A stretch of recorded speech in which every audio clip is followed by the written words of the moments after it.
Go.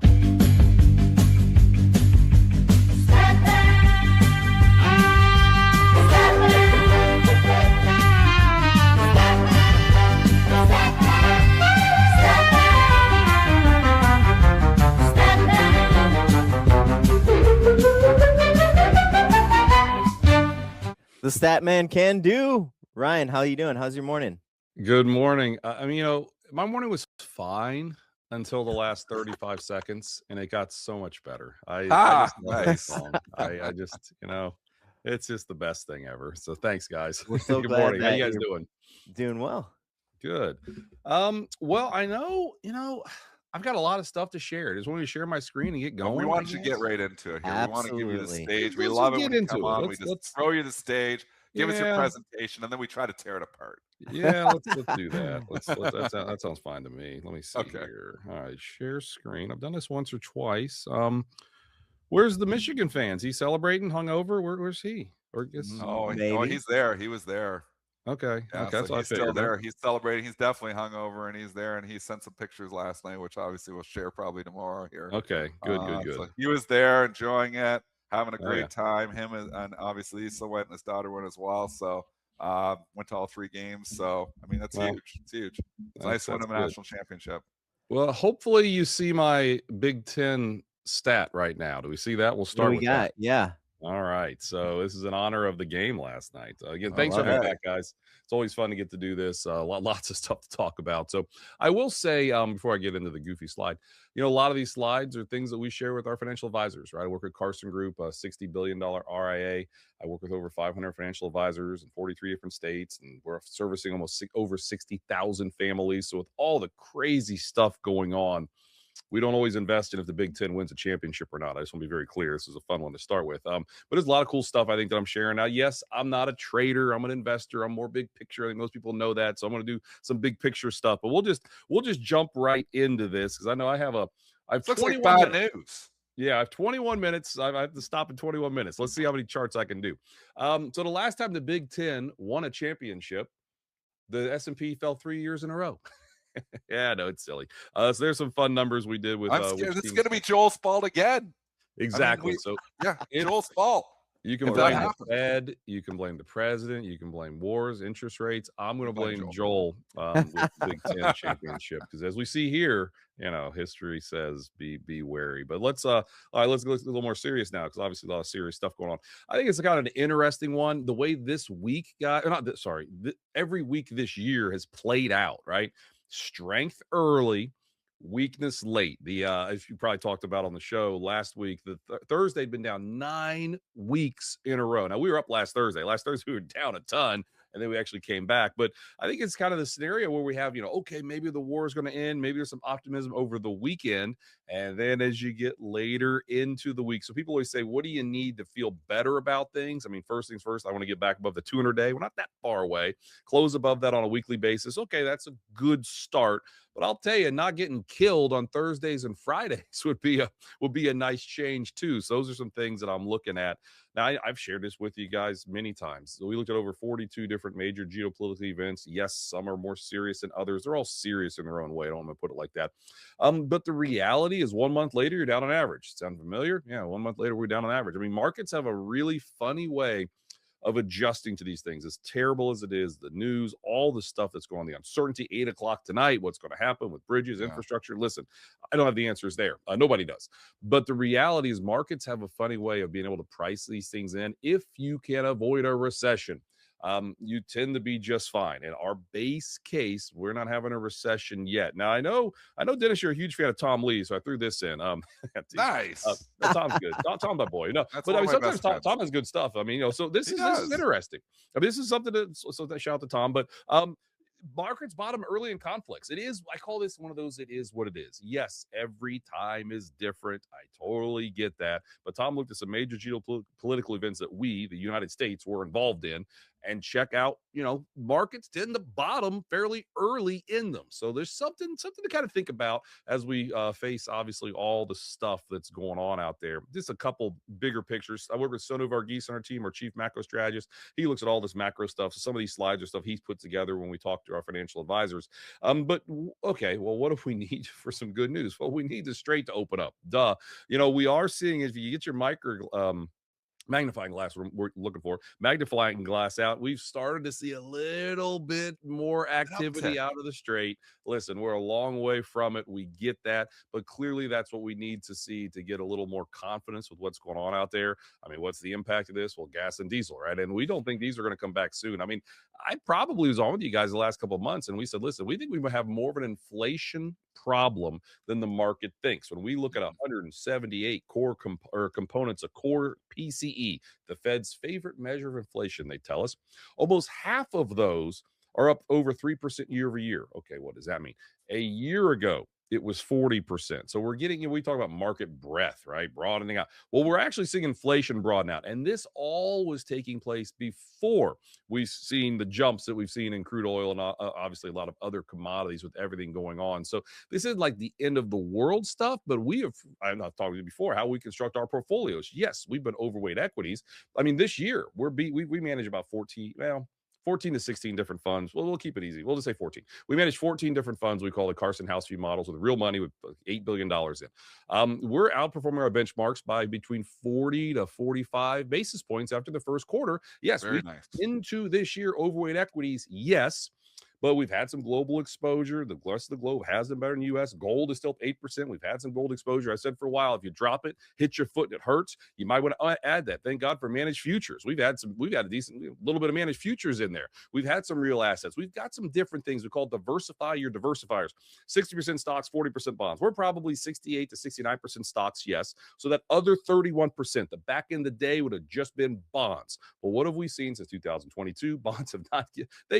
Bonds make sense in portfolios, but I wouldn't say put 31%. That's why we're doing some different things in our portfolios that have really, really helped us. And I do still think it's a bull market. I do think equities are going to come back, but even in this choppy, volatile, I'll just call it that choppy, volatile first 3-4 months of the year, we've done okay because the other stuff is done well. And I still think that's a way to construct a portfolio. So let's have bad news. Usually I bring good news. Let's have bad news. You look at a 4-year presidential cycle. We are in the worst quarter on average. This is just on average, right? I mean, what's the old joke about the statistician? Put his head in a bucket of ice, feet in the oven. They said, how do you feel? He goes, on average, I feel pretty good. I don't know. Usually I tell that joke when people have a few beers in the evening. Hey, I like it. Anyway, so that's just something to think about. I mean, listen, I think maybe some of this was, we got the little selling ahead of time. We'll see. Got some other things where I think we're closer to a low than not. But at the same time, just be aware. And as I've laid out, I'm sure other guests, midterm years, yeah, they're not that great. First half of midterm years, yeah, they're not that great. I mean, those are just things that we know coming into this year. I got some other midterm stuff coming up in a second or two. Wait a second. Did I skip one? There. Okay, good news. And I get it. Seasonality, don't blindly invest in this. April is up 80% of the time the last 20 years. A decent month. It's pretty darn rare for March and April to both be lower. They were both that lower last year. Could it happen this year? Of course. Of course it could happen this year. But still, we're in that time frame where maybe we can get some type of a seasonal bounce. I think it'll be earnings. Earnings start up really soon. I got some earnings stuff coming up that I think could be a positive driver. But again, at the end of the day, it does matter. All about the Strait, all about oil, all about the war. I mean, that's truly what matters. That's why, again, stay diversified right now is what we are preaching. Not a short-term trader. I mean, there's other things we could do. But if you're looking at money for the next 1 to 3 years, we're saying don't be a hero now. Own a lot of different things, and that's what we're doing in the money that we run to kind of get through this uncertain time. Just the big picture stuff that I share a lot. Volatility is a toll we pay to invest. I mean, listen, last year, the stock market did really well, right? 2 years before, yeah, it did really well, but there were some volatile periods. In 23, we had that 10% correction late in the year. Obviously, last year had a darn near bear market, and a lot of other stocks. If you look specifically, you'd see a 10% correction once a year on average. We just had 9.1. We just had 9.1% correction, it's called mild correction. Who knows? Have a little bit more, but I think it's important from a bigger picture point of view that this stuff happens most years. Average year sees a 14% peak to trough correction. Okay, there have been like 46 of those or the last 46 years, like 24 of those years had a double-digit correction. 14 of those 24 years actually finished higher on the year with an average return of 17%. I guess if we're going to have some volatility, I'd rather be early in the year than late in the year. Because if late in the year, well, you run out of time to come back. Now, who knows? Maybe there's going to be more volatility late in the year. But those are just some things that we like to think about from a big picture point of view. Now, this is kind of interesting, and this stuff we knew literally coming into the year. Midterm years aren't that great. 17.5% peak to trough correction, the most out of the 4-year cycle. And midterm years on average have the lowest return. So we knew all that stuff coming in. We also know a second term president, though, midterm years do really well. And I get it. This is like, okay, well, president's it's not second term in a row. I get it. This is asterisk. I totally understand all that. But still, historically, midterm years do better when you have a second president. So anyway, just think of that. But here's what we're sharing, peak to trough, and just check it out. Nobody knows when the market's going to bottom this year. I get that. But if you go 1 year off the lows of a midterm year, check it out. 1 year later, higher every time. What is it? Up over 30%? Yeah, up over 30% on average. And I've got it here. The median is what? August. Average is August. Median is later in September. That's when those lows happen. You ballpark your third quarter low. So just some things to think about, that if this year's frustrating, then hey, listen, from a bigger picture point of view, better times could be coming. So that's something to think about. Got this chart from our friends over at Bespoke. 200 days a big level. We're flirting with it. I know we broke it on the S&P. Obviously, bad things happen. I looked at like the annualized return, so just the average day, and then multiply it by 252. Gives you an annualized return. The S&P 500 is down like 23% annualized when it's below the 200-day, and positive like 21% when it's above. So that tells us bad things happen under the 200-day. We need to get back above that. It was interesting. I do this for a living. You guys do too. The small caps, though, never broke the 200-day. I mean, that's it. Look at that bottom left. I mean, small caps just consolidate into it. Kind of interesting, right? I mean, they haven't broken yet. Then small caps are up 3% on the year, right? S&P's only down like 3% on the year. That's another thing. S&P's down like 3% on the year. And I know, hey, it's not perfect. But listen, with everything going on, with the rally we've had the last 3 years, I don't think that's the end of the world, is what. Yeah, exactly. Pretty impressive. Yeah. So how many did I look at? 105. I looked at 105 5% mild pullbacks. I ran this on March 18th. March 18th is when the S&P officially went down 5%. So just ran some fun with numbers, right? Fun with numbers is what I do. How often do you go to a 10% correction? And how often do you go into a bear market? I mean, bear markets happen, 10% corrections happen. We know that. But as you can see on the screen here, a good amount of the time, they just kind of don't go into corrections, and rarely do you go into bear market. Doesn't mean this time couldn't happen. I understand that. But again, just putting some context around it. Now, this is cool. I was listening to Sam Stovall on CNBC on Monday when I was driving. A big fan of Sam, and he mentioned this. Sam said, when you go a while, now a while is like 2 months, all right? Or, well, Sam went about a month and a half without, I think he went 40 trading days is what he went. So ballpark 2 months. When you go a while without correcting 5% from peak to trough, like we did this time, right? We peaked, I think it was January 27th or 28th, close enough for government work, but I know we were down 5% on March 18th. All right. So I took a look at that too. Well, first, here's what Sam said. Since World War II, we've never gone into a bear market when it took that long to be down 5%. So I thought that's interesting, because usually, I mean, think back to March 2020, right? Or April 2020. It took 4 days. You can see here, it took 4 days to go from an all-time high to down 5%. In other words, I looked at 11 bear markets since the 50s. You tend to be down 5% fast. In other words, trouble starts kind of fast. Now, this time could be different. The foremost dangerous word, Sir John Templeton. But it has taken, what did I have the number there at the bottom? 35 days. So that's about 7 weeks to go from the all-time high to -5. So it'd be extremely rare. In fact, it's never happened before to wait this long to correct 5% to go into an eventual bear market. So again, just some things to think about here as we think about what's happening. This is a good one. I've shared it many times, but I like to share it again here. I've added a few more bells and whistles to it. The colors, actually. This bull market is 3 years old. It turned 3 last October. We know that, right?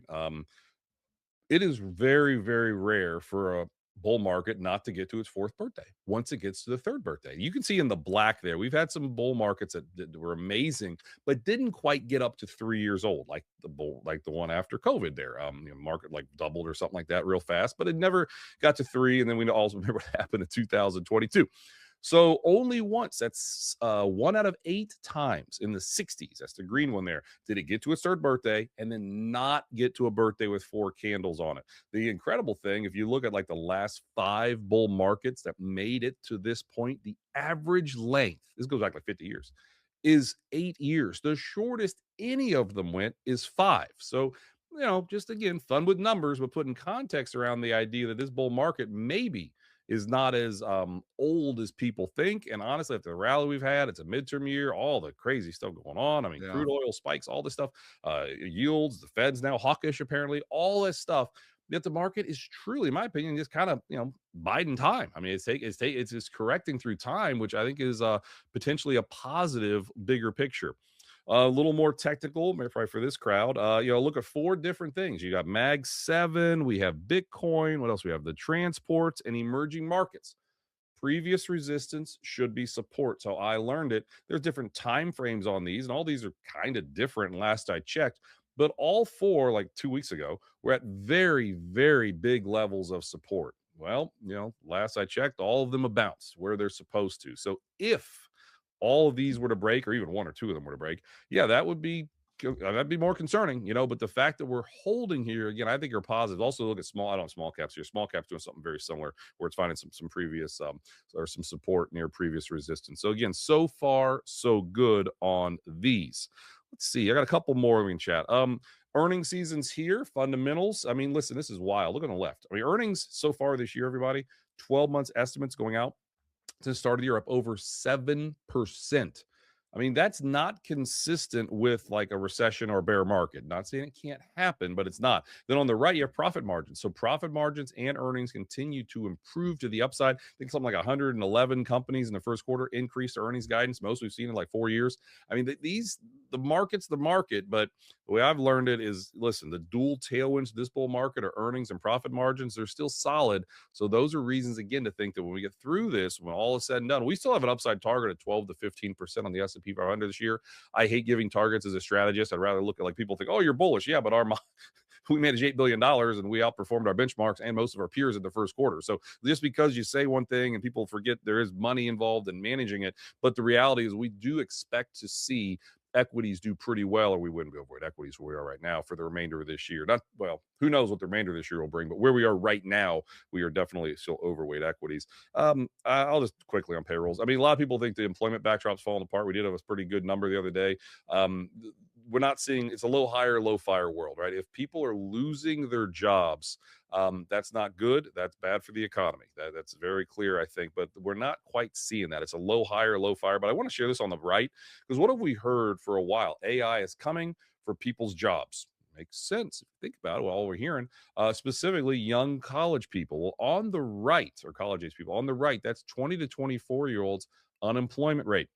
About 4 or 5 months ago, it was 9.2%. It has tanked down to 6.4%. So now let people say, well, there's this or that, or maybe they're just becoming Uber drivers. I don't know. I don't know. I just know that the unemployment rate, at least for people that are saying are supposed to be really impacted by AI, and AI is coming. I'm not saying it's not. It's not here yet. Yeah, just kind of interesting, though, that to the point of that out. Just a couple more. Check on sentiment. Our friends at The Economist, they're always quite optimistic. You got to love The Economist, always very optimistic. But, we are seeing many places sentiment is in line with the most bearishness we've seen in history. I mean, literally, we've seen hedge funds the last 6 months selling. This is according to Goldman Sachs Prime Book.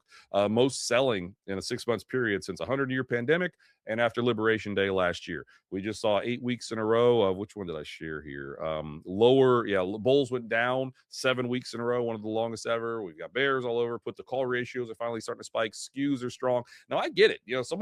Some of these stats were around almost a month ago. And how's the market done? Yeah, it's kind of gone lower. So I think one of the reasons we have this slow motion, crash is the wrong word, but I'll say it. It feels like a slow motion crash because everybody's hedged. Everybody's expecting it, right? If everybody's thinking alike, somebody's thinking General Patton. Not saying the market's not going down, because it has been, but it sure isn't doing. If you tell me crude oil does what it just did, what, like double or whatever the heck it did, all this stuff, yields going higher. Now the Fed is more likely to have a hike than a cut. If you would have told me this 6 weeks ago, if you would tell me the S&P is down like 5 or 6% from the all-time high and down 3% for the year, I'd say, yeah, I'll take that. You know, I think All most day. people, I would assume All we'd be day. down, I would assume we'd be down a lot more, to be honest, but we're not, right? Shout out John Murphy. I know a lot of John Murphy fans here passed away recently. You know, the message of the market, to me, the market's kind of saying, listen, things aren't as bad as they're telling us, and maybe we can get some type of resolution. The Fed, don't need to say too much more. The Fed, no cuts are coming. I mean, no cuts are coming, right? When I talked to you guys a month or two ago, everybody thought cuts were coming. Well, they're not now because inflation was broadening out, but we've actually managed our money that way. We've positioned for a world of higher, we call it more volatile inflation, not necessarily high inflation, but more volatile inflation. When you have more volatile inflation, you own stuff when it hits your foot and it hurts, or own a little more managed futures, maybe a little more cash. We have short duration. We have bonds. Listen, you manage a lot of money. You have bonds, but we have shorter duration bonds, less bond exposure in there in general. So that's kind of how we see that. And then the last one, times change, so do markets. Listen, nobody has the answers, including anybody. Nobody has the answers. But this is kind of cool. I mean, you know, how was our economy in 1900? Well, it was mainly railroads, right? Check it out on the left there. How is it now? Technology. What's it going to be in another 100 years? I have no idea, right? But we adapt, we change. These things change. But I think the key concept being that this is still a structural bull market, in our opinion. There's still positives, but hey, we're definitely more. When I came out with you guys 2-3 years ago, I said, listen, go all in U.S., be strong U.S. U.S. looks good. I'm not so sure now, right? We've got exposure all across the globe in different places. We're not trying to play hero with the world that is very, very uncertain. So I'll stop sharing. Hopefully that all made sense. I've got a few. What time is it? I've got about 3 minutes, guys. Hopefully that's okay. But thank you as always for having me. What do we want to talk about? S&P earnings supposed to climb. Your projection's still to climb. Do you know where the multiple is right now? Because obviously always a moving target. Have you looked to see like where we are comparatively speaking? Like I know in some, you know, peaks we've been as high as 27 or 28 times earnings. Yeah. You know, and then in the troughs we've been as low as like 9 or 10 times earnings. Like where are we and where are we? Like yeah, what's I think we're like 21-ish, right about 21. So kind of in the middle. Yeah, in the middle, but again, it's like more relative where we were a couple years ago. I mean, if we'd done this 6 months ago, I mean, one of the worries, market was pricey. There's no doubt about it. Market was pricey. As I just said, earnings estimates are up 7%. Price is down, 3 or 4 or 5%. Yeah, so that makes P come down. So, yeah, there is some cheapness. And we actually added some, I mean, I don't know, you take Dennis. And we added some software. We added I can't say individual names. I took some guts. Pretty popular software ETF. We did that about 5 weeks ago, actually. And again, it's more of a strategic look. Like, we said, these things are getting killed. I just remember last year. A year ago right now, we're talking about Liberation Day, but let's call it 54 weeks ago. We're talking about DeepSeek, how DeepSeek's going to crush all of tech and no one's going to buy anything AI infrastructure anymore. Yeah, that's what's laughable now. And I know that, listen, if you're Adobe, I mean, does anyone, not a recommendation, but, we've got a little thing on our phone now that makes everything from Photoshop now, so there are certain companies that are in trouble. I mean, that is for sure. But at the same time, we do think there's some opportunity there, and it's still where the earnings growth. I mean, so I think I mentioned, earnings estimates are up 7%. Like most of that is from tech and energy. Okay. I mean, tech is still doing well. And I get it. I've done it a long time. Sometimes things are cheap for a reason. I totally get that. But when we look at tech, I mean, we back in November, probably the best. I've been at Carson for almost 4 years. This is probably the best tactical trade we've made. We added some telecom back in November.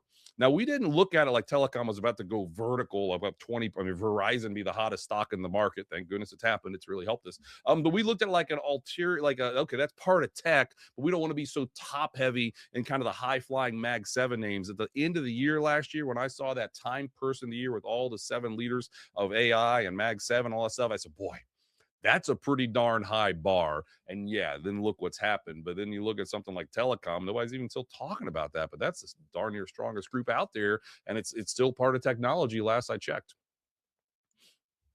Ryan, fantastic stuff as always. I mean, you blow us away. So much information in such a little period of time. We got to get more time for Ryan next time. Even 20 minutes maybe doesn't cut it. I know. Well, you guys are done in 5 minutes, right? Yeah. We'll keep you on. What else you going to add? What else you got? I have to go talk to BNN up in Canada in 5 minutes. So once this signs off, if anyone has it up in Canada, I'll be on BNN. You talk nonstop. I see you on CNBC. I see you everywhere. Do you ever get a chance? What do you do? Like to rest your voice? I have a face for radio. I have to give the people what they want. So listen, I do have to go talk to my friends in Canada. Guys, thanks, Ryan. Thank you. I'm a huge fan of the show. I'll see you next time. Take care. Have a good day. Later. See you, Ryan. Thanks.